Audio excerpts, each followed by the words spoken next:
For the longest time, and I don't know why, I wanted to be a drummer. I asked my parents for a drum kit every Christmas, and it was never under the tree.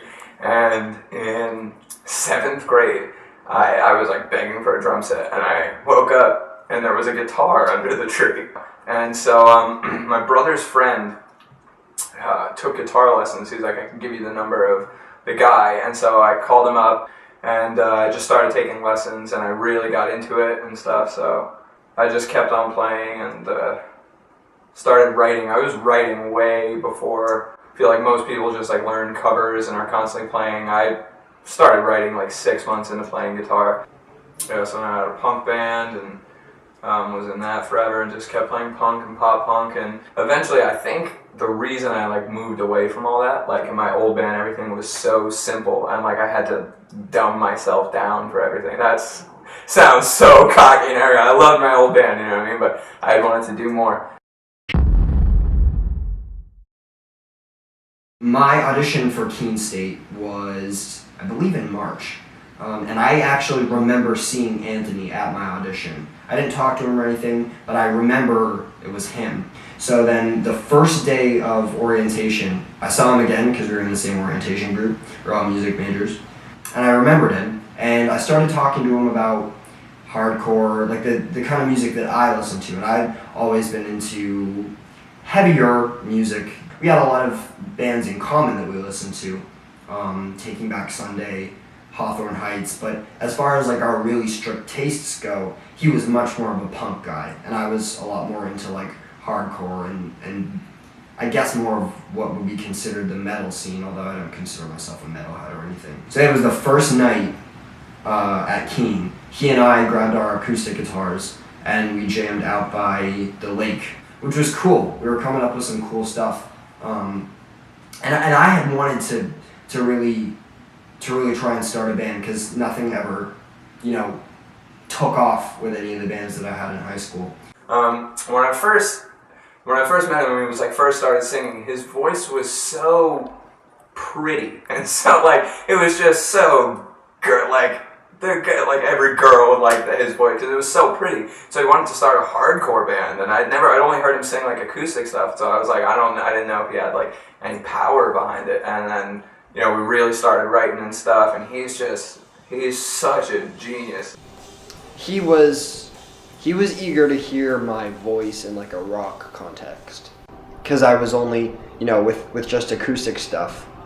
He always says I have a pretty voice. I don't know if that's true because I don't pay attention to my own voice, but he wanted to hear it in the context that we would be working in. So it was a while before he got to hear that. But he was taking things pretty slow. He had bands before that he'd been really serious about, so he wanted to take things slow. He wanted to jam and see where things went. So we did that for a while, and we just kind of ran with it. We weren't sure exactly where it was going to go, if we were going to do a whole lot with it, but that's how we started writing As for Other stuff. Then we had Devin.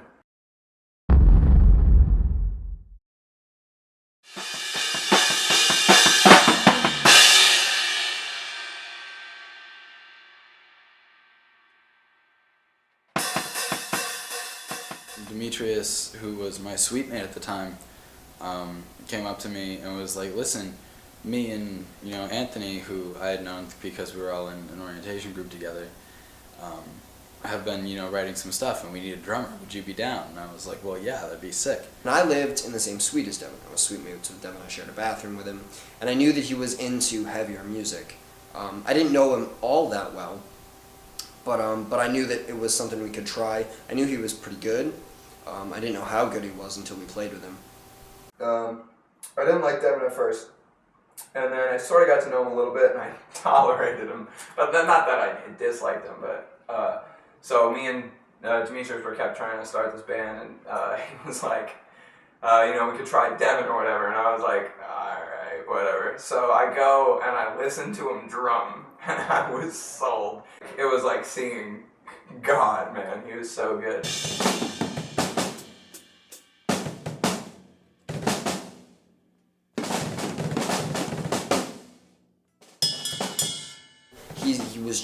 He really showed us how talented he actually was that night. Like, he sort of brings that energy level that's like needed, because Demetrius is just friggin' so grumpy all the time. It's like we'll be going to a show and Demetrius doesn't give a shit. I half give a shit, and Devin's just bouncing up and down, so excited. Yep, they hired me for my dashing good looks. It's definitely not for my drumming abilities. So, around winter break was when Anthony and we sort of decided that as long as Devin's cool with it, he'll be a permanent part of whatever the project ends up being. So when we decided, we kind of had been talking about the idea of recording for a while. When we decided that's what we wanted to do, I asked Pat, I was like, hey, we're going to be recording some of our music at some point during spring break or the summer. Do you want to jam with us, work with us a little bit?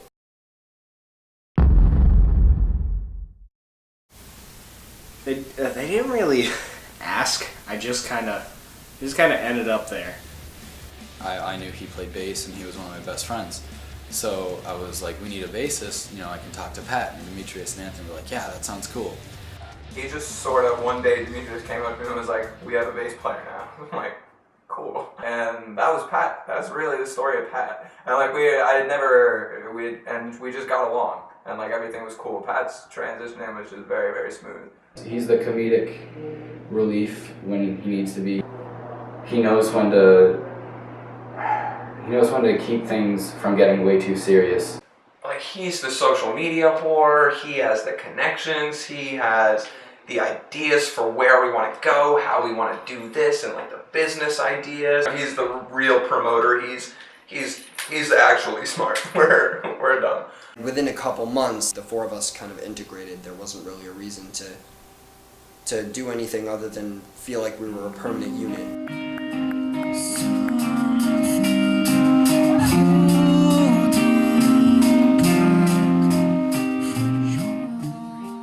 It was different back then in a punk band, it's so full of energy and just lyrics and just raw in-your-face stuff. So with this, it's sort of, I guess, to show people what you can do, but I don't know. I've never wanted anything other than this. Like, even when I was a kid, before I could even play an instrument, before I even really listened to music, so this was just always what I'd wanted. And I wanted to do something a little bit different. Something me and Demetrius have spoken about always since the beginning is, a lot of times in this genre, because you're always writing in minor, there's always screaming, you can get really negative. Like, a lot of this music gets seriously friggin' negative, and that's something we never wanted to do. And we talk about that a lot. It can be very, very angsty, but it can also be very, very uplifting.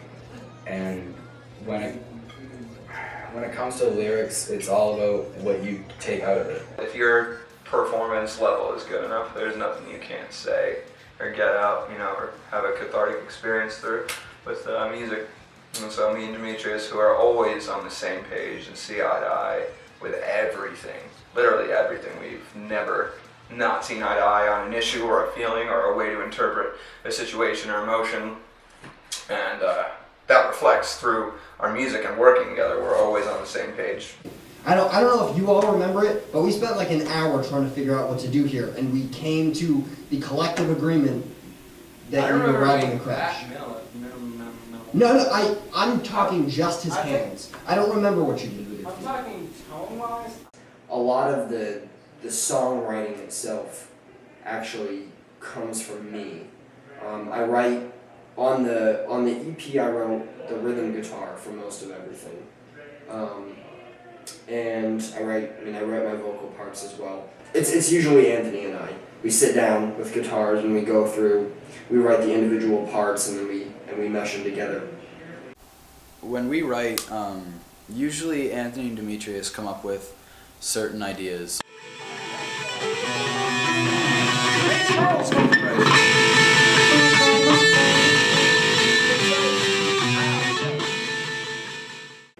And I'm like the visionary. I sort of see how the song is going to be at the end before we're there. Like I said, Demetrius is just the genius. He's like the guy with the picture of that puzzle on the box, and none of us can see the picture. He just kind of helps us put it all together, and he's like the big creative force. There are times I hand him everything. I hand him all my solos, my riffs, my ideas, my everything. I give it to him, and he puts it together. I have no idea where we're going. He knows it all.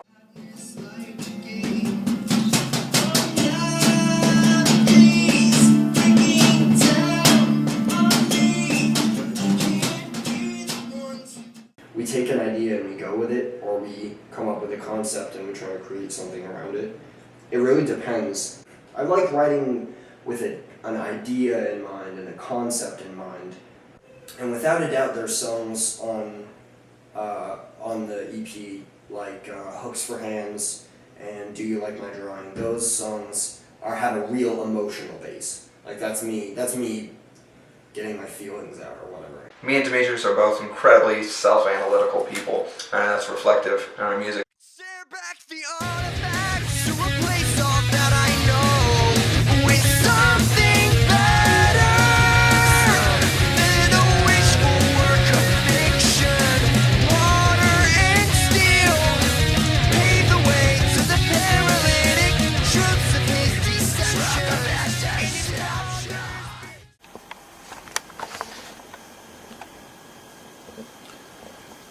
What's up, guys?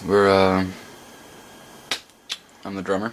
I'm Devin, and this is the first of many studio updates for Eyes for Others recording our EP. We are going to hit the road. We're heading down to New Jersey, where my guitarist Anthony lives, and we're gonna record our EP. So here's the first of many studio updates. See you in the car. Spirit animals. Who's everybody's spirit animal? What's Devin's? You still haven't figured this out. I'm very complex. I'm just gonna go. Come on! I don't want to be a naked mole rat. We all get along really, really well. There's always, just like in every band and every friendship, there's always little riffs that go on in between each of us. Some days one of us will just have a crappy day, and that's when we know to stay away. But these guys are always here for me.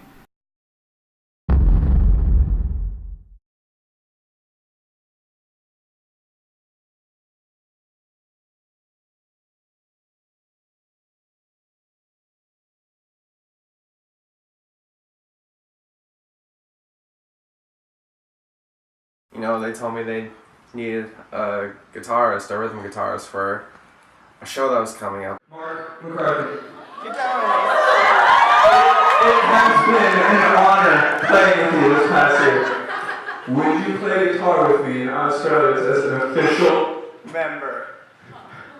Oh my God, yes, sir! It's a yes, everybody! Yeah! I was completely shocked. I wasn't expecting it. We had the whole proposal thing. It went great. He said yes. We had a band hug and launched right into Sugar. It was unbelievable. And I love Mark. He's a great kid, and I'm happy to have him around. But now I'm in the band. I have a solid connection with these guys. I love them, and it's been fun. And everything's going good. We're starting to write together, and our styles work together, and he's so good, he's so chill, and now he's just, another part of the family.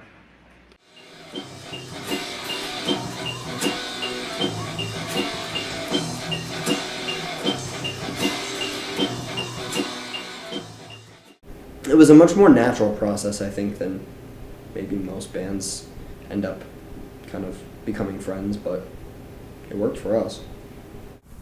There wasn't the immediate oh my God, we're friends now. We all kind of introduced each other to different music, and we all had our own little influences, and I think that's what contributes to our sound. There were bands that would use that tone. We're in the WKNH studio. Well, we're tracking our new song, which is a PSA about octopuses and how they will literally kill you. They're just about octopuses, man. And octopuses will literally kill you, dude. To be honest, I'm not exactly sure what it's about. I know it's definitely about a relationship with a member of the opposite sex. And it's actually about how octopuses will literally kill you. It's much more representative of our sound than anything on the EP is, and it's definitely the best thing we've written in full up to this point.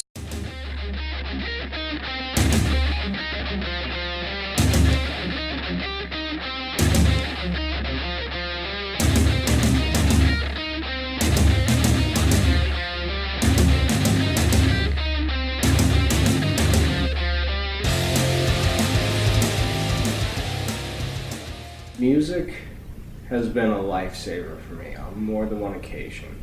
The first point of music is to deal with therapy. It's dealing with your feelings and all that stuff. Like, feeling the vibe from everyone around you it makes it all worth it.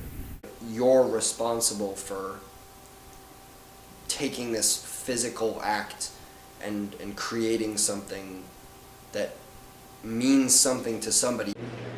When you look forward to a band practice on a Thursday night after 12 hours of classes, you know that you're doing something right. The fact that you can create something in the moment that you're experiencing exactly as it happens and express any kind of emotion or convey a message and still make something happen that's unique is awesome to me, and it's an awesome feeling. Like, if you're on stage and everybody's listening to you, they're listening to what you have to say, man.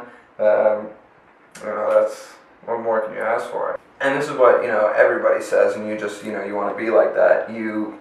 You're just messed up or sad or something, and you write a song about that, and you're literally just doing it to get out your feelings or do something. If that, it's the cliche that everybody says, if that honestly reaches somebody else, are you kidding me? What more can you ask for? You're helping yourself and somebody else at the same time. There's nothing better.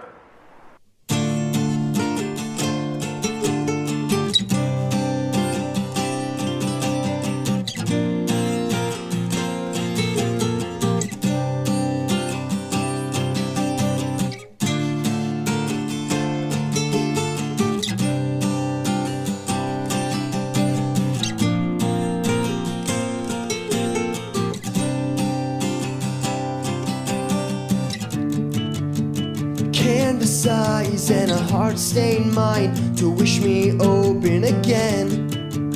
The pieces made with fragile time, only held together then. And no one but ourselves to blame for blanket silence and sadness like a game. Analogies breaking down on me, but I can't be the one to end this fight. Well, I get what I need tonight, and it wears on me to know what I can see is so much further from the truth I want. I need release again. Statues wail with a pauper's gain. Our oldest wish is encaged, and I beg to see a triumph in this war we name. Something makes it worth it.